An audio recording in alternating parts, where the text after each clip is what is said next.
Bismillahirrahmanirrahim. Assalamualaikum warahmatullahi wabarakatuh. Nama saya Muhammad Hidayat Nursin, Stambuk F221-18051. Baik, di sini saya akan mempresentasikan perkembangan arsitektur, brutalisme, dan monumentalisme.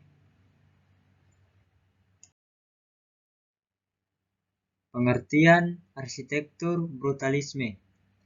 Brutalisme adalah gaya arsitektur yang melahirkan pembaharu gerakan arsitek dan berkembangnya dunia kearsitekturan.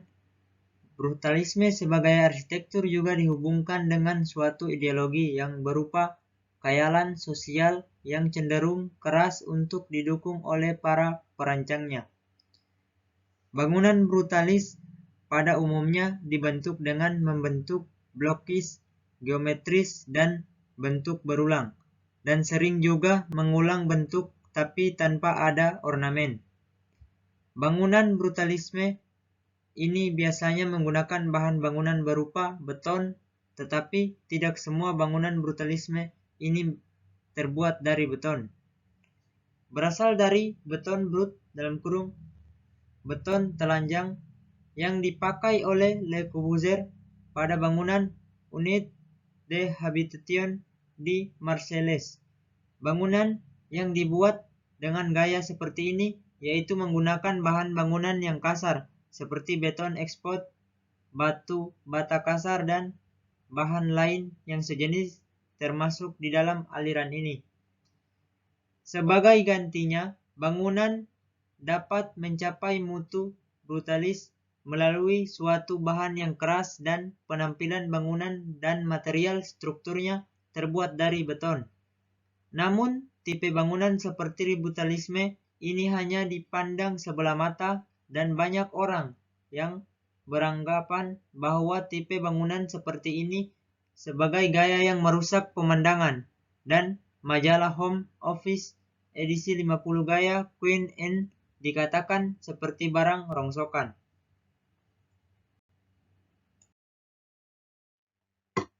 Sejarah arsitektur brutalisme.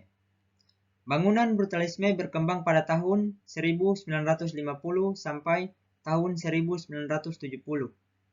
Awal gaya sebagian besar diilhami oleh arsitek Swiss Le Corbusier khususnya Unité de Habitation dan Ludwig Mies van der Rohe. Istilah brutalisme ini dimulai dari bahasa Prancis beton brut atau beton mentah. Brutalisme memperoleh daya gerak besar di Inggris sepanjang abad pertengahan 20. Ketika keadaan ekonomis tertekan dan kerusakan WWII, masyarakat mencari konstruksi murah. Di tahun terakhir, gaya bangunan brutalisme sudah mulai hilang dari ingatan masyarakat, dan masyarakat mulai menuju ke gaya pembaharuan yang baru lahir menggantikan gaya brutalisme, sehingga banyak bangunan gaya brutalisme dirobohkan dan dibangun menjadi gaya yang baru lagi. Bagaimanapun, gaya brutalisme pada menara Terlik telah membuktikan bahwa gaya brutalisme sangat populer di antara para arsitek dan masyarakat. Pada waktunya, banyak struktur brutalisme menjadi lebih dihargai oleh masyarakat karena keunikan mereka dan penampilan yang menyolok.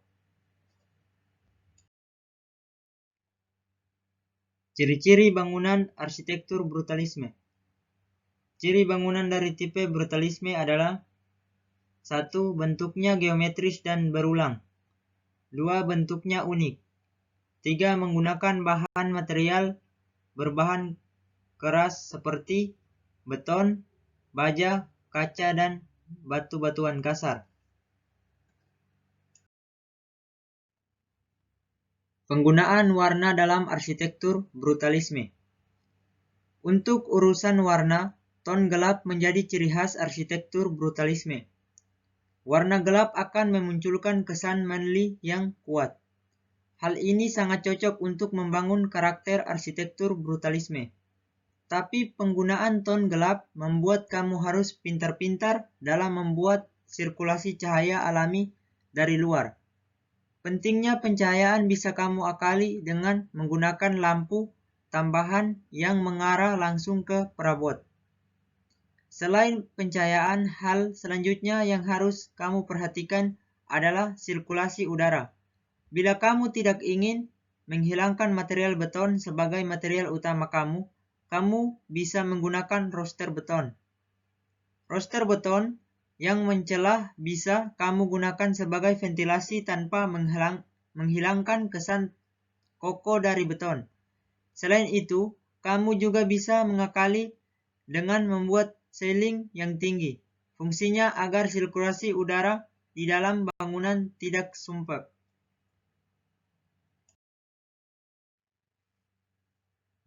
Selanjutnya, pengertian arsitektur monumentalisme.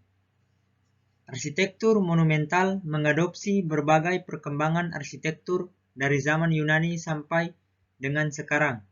Dengan demikian, arsitektur monumental memiliki ruang lingkup yang cukup luas, sehingga perkembangannya selalu mengikuti perkembangan zaman.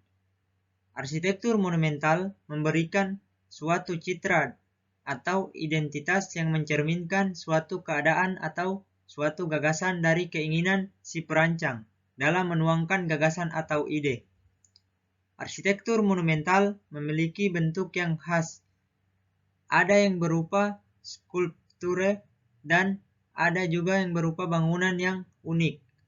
TVA Kennedy Airport adalah salah satu bangunan yang mengadopsi bentukan skulptur yang diaplikasikan ke bentuk bangunan. Dalam arsitektur monumental, ada beberapa unsur yang perlu diperhatikan. Unsur-unsur tersebut tidak hanya berupa unsur fungsi, tetapi ada unsur pendukung lainnya, seperti aspek arsitektural, tata letak, lingkungan, teknologi, bahan, dan elemen-elemen lainnya, sehingga didapatkan sebuah hasil yang tidak hanya sebuah massa, tetapi juga memiliki filosofi tertentu yang ingin disampaikan perancang. Perancangan desain arsitektur monumental tidak terlepas dari berbagai aspek ilmu pengetahuan yang kelak mendukung berhasilnya suatu karya arsitektur. Untuk itu perlu pembelajaran baik otodidak maupun formil. Selain itu, juga teknik pembelajaran preseden dari berbagai sampel bisa dijadikan salah satu proses pembelajaran yang cukup efektif. Kriteria. Satu bentuk tidak ditentukan hanya oleh fungsi tetapi sebuah aspek arsitektural dalam kurung tata letak, lingkungan, teknologi, bahan, dan elemen-elemen lainnya yang tidak selalu fungsional. 2. Konsep 5 diterapkan secara terpadu dengan konsep lainnya yang tidak selalu fungsional. 3. Pola pikir sejalan dengan perkembangan teknologi yang menghadirkan arsitektur yang otentik, megah, dan skulptural. Yang keempat, konsep kesederhanaan dan keheningan dalam kurung Mies van der Rohe dan Kenzo Teng. Yang kelima, seolah-olah suatu seni yang dicetak.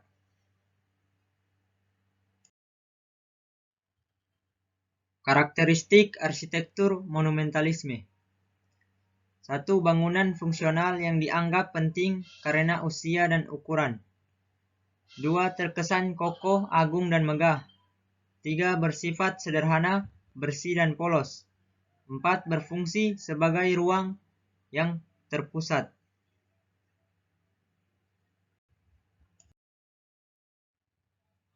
Baik, terima kasih. Itulah tadi presentasi dari saya tentang perkembangan arsitektur brutalisme dan arsitektur monumentalisme. Lebih dan kurangnya mohon dimaafkan. Wabillahi taufiq walhidayah. Wassalamualaikum warahmatullahi wabarakatuh.